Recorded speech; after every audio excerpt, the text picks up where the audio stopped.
हरि ओम तत्सत्। लोकाभिरामं रणरंगधीरं राजीवनेत्रं रघुवंशनाथं कारुण्यरूपं करुणाकरं त्वं श्रीरामचन्द्रं शरणं प्रपद्ये।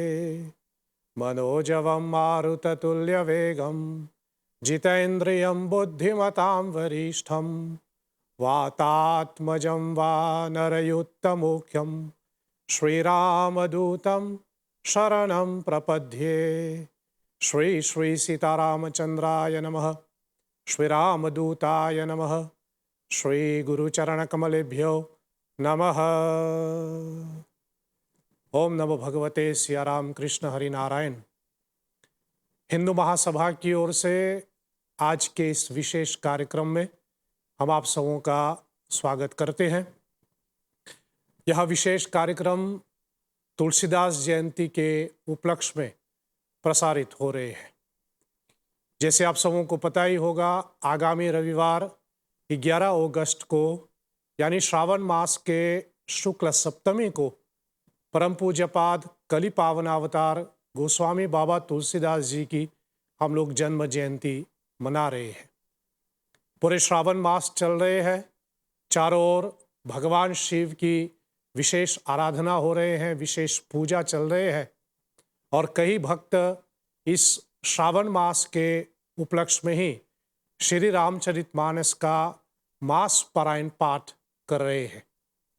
और जब भी हम श्री रामचरितमानस या फिर जिसको हम अपनी बोली भाषा में रामायण कहते हैं सुनते हैं, स्वाभाविक है कि हमें गोस्वामी तुलसीदास जी की स्मरण करनी चाहिए।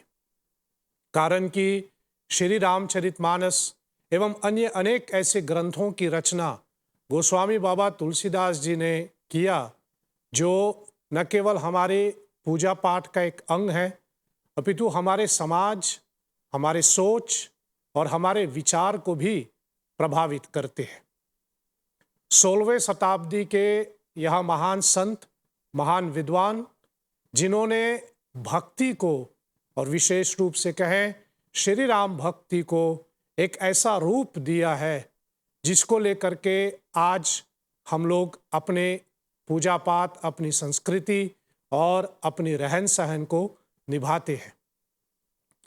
हमारी भारतीय सभ्यता में अनेक ऐसे संत महात्मा हुए, परंतु यदि हम ऐसा कहें कि दो ऐसे विशेष महापुरुष, बुद्ध पुरुष हमारे पूरे इतिहास में हैं जिनके प्रति हम सदैव ऋणी रहेगा, उनमें से एक जगतगुरु आदि शंकराचार्य और दूसरा गोस्वामी बाबा तुलसीदास जी।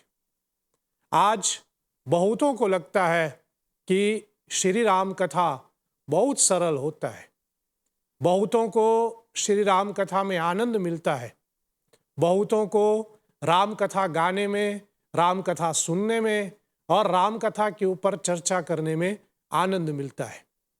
इन सब का श्रेय गोस्वामी बाबा तुलसीदास जी को जाते हैं।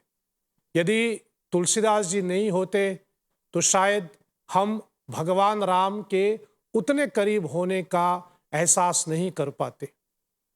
तुलसीदास जी ने श्री राम कथा को जन जन तक पहुंचाए हैं।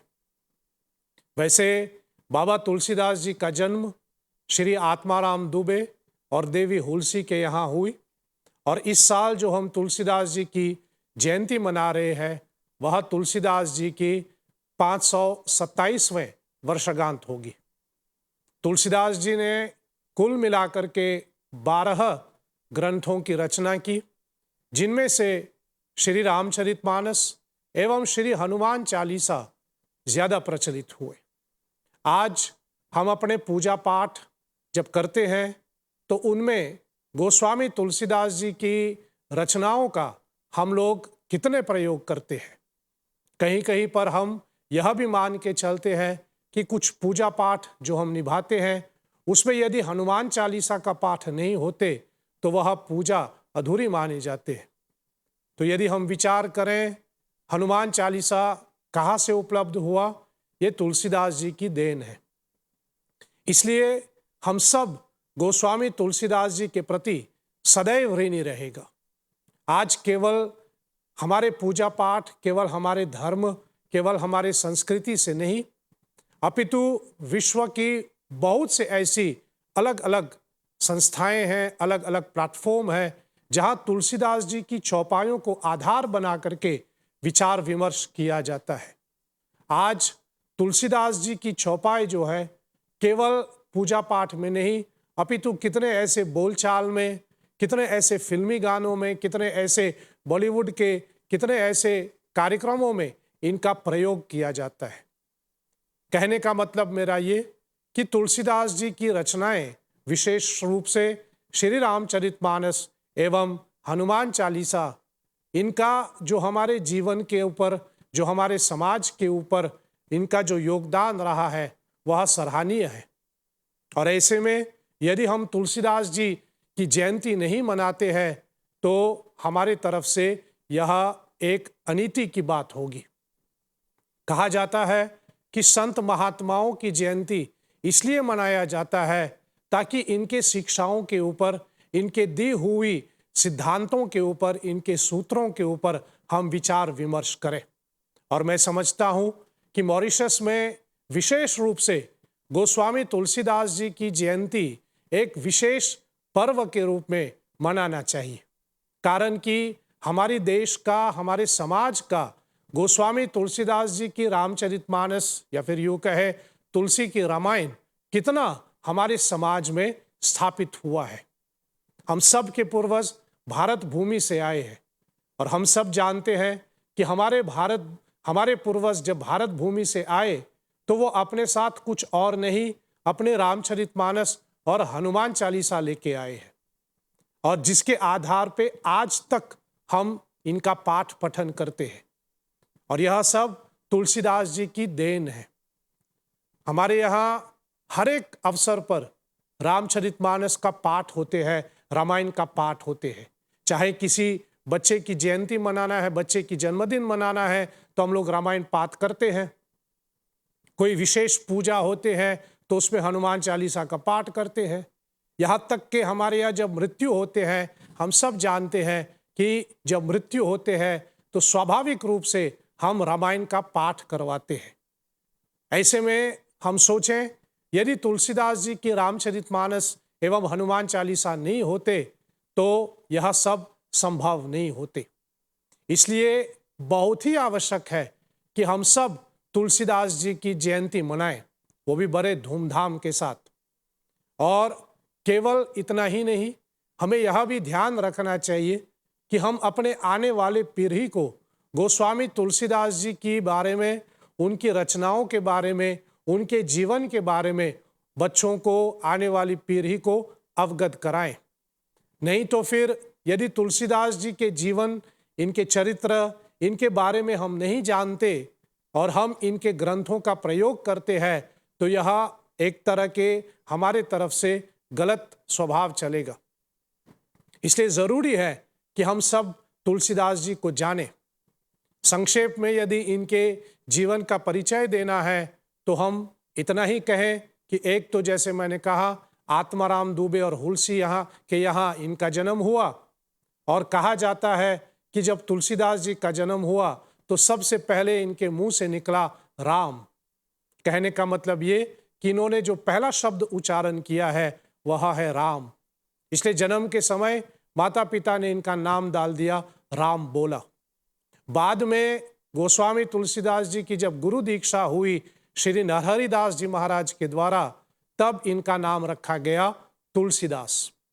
और इनकी ब्याह हुई रत्नावली से, जो दीन बंधु पाठक जी के सुपुत्री है।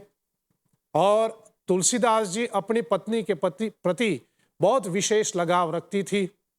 और बड़ी प्रसिद्ध घटना है, हम सब जानते हैं, तुलसीदास जी के जीवन का ये एक बहुत विशेष घटना है जहां उनकी पत्नी के द्वारा उनको कुछ एक दो कटु वचन, एक दो कठोर शब्दों को सुनने को मिला।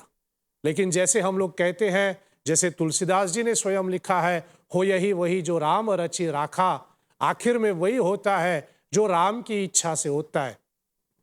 इसलिए रत्नावली के उन कटु वचनों के द्वारा यदि नहीं होता, यदि रत्नावली ये कटु वचन नहीं कहते तो शायद आज हम तुलसीदास जी की जयंती नहीं मना रहे होते। पत्नी की कटु वचन को लेकर के तुलसीदास जी ने इनको लेकर के अपने जीवन को परिवर्तित कर दिया। और यहाँ पर तुलसीदास जी हमको यह भी सिखा रहे हैं कि जीवन की हर एक घटना को हमें उसकी पॉजिटिवनेस को लेना चाहिए। और तुलसीदास जी ने उसी समय गृहस्थ आश्रम को त्याग करके वैराग्य जीवन, साधु जीवन व्यतीत करना शुरू कर दी। और कहा जाता है कि एक बार स्वप्न में भगवान शंकर आकर के स्वयं उनसे कहते हैं कि आप राम कथा की रचना करें अपनी भाषा में, जन की भाषा में, ताकि जन जन यह राम कथा जान सके। तभी तुलसीदास जी ने श्री रामचरितमानस की रचना आरंभ की। और गोस्वामी तुलसीदास जी ने रामचरितमानस में ही वर्णन किया है कि लिख तो मैं रहा हूं, लेकिन कथा तो महादेव का है। मैं आप सबों से निवेदन कर रहा हूं कि आप अवश्य ही रविवार 11 अगस्त को तुलसीदास जयंती मनाएं, क्योंकि आप सब मेरे से सहमत होंगे कि हम कितने ऋणी हैं गोस्वामी तुलसीदास जी के बारे में। आज तुलसीदास जी के बहुत से चौपाई हमारे बोलचाल में भी है, बहुत से विधियां हम निभाते हैं, चाहे वो शादी ब्याह के संबंध में हो या फिर पूजा पाठ के संबंध में हो। बहुत से विधियां हम निभाते हैं जो तुलसीदास जी के द्वारा हमें प्राप्त हुआ है। और बड़े अच्छी बात है, सौभाग्य है हमारा कि पूरे देश में अलग अलग मंदिरों में, अलग अलग बैठकाओं में आज भी, चाहे वो साप्ताहिक हो या मानसिक हो, हर समय समय पे रामचरितमानस के ऊपर कथा होती है, सत्संग होते हैं। इसलिए आप समझ सकते हैं कि हम तुलसीदास जी के प्रति कितने आभारी हैं। और उनकी जयंती मनाना, वही आभार व्यक्त करने का हमें एक अवसर प्राप्त हो रहे हैं। अब तुलसीदास जी की जयंती कैसे मनाएं? सबसे पहले तो हम कहें कि उस दिन आप तुलसीदास जी के निमित्त गुरु पूजा करें, पुष्पांजलि करें और तुलसीदास जी की रामचरितमानस की 1-2 चौपाइयों का आप अवश्य ही पाठ करें। मैं आशा करता हूं कि आप सभी लोग अवश्य ही रविवार को तुलसीदास जयंती बड़े धूमधाम से मनाएंगे और तुलसीदास जी की शिक्षाओं को अपने जीवन में सम्मिलित करें।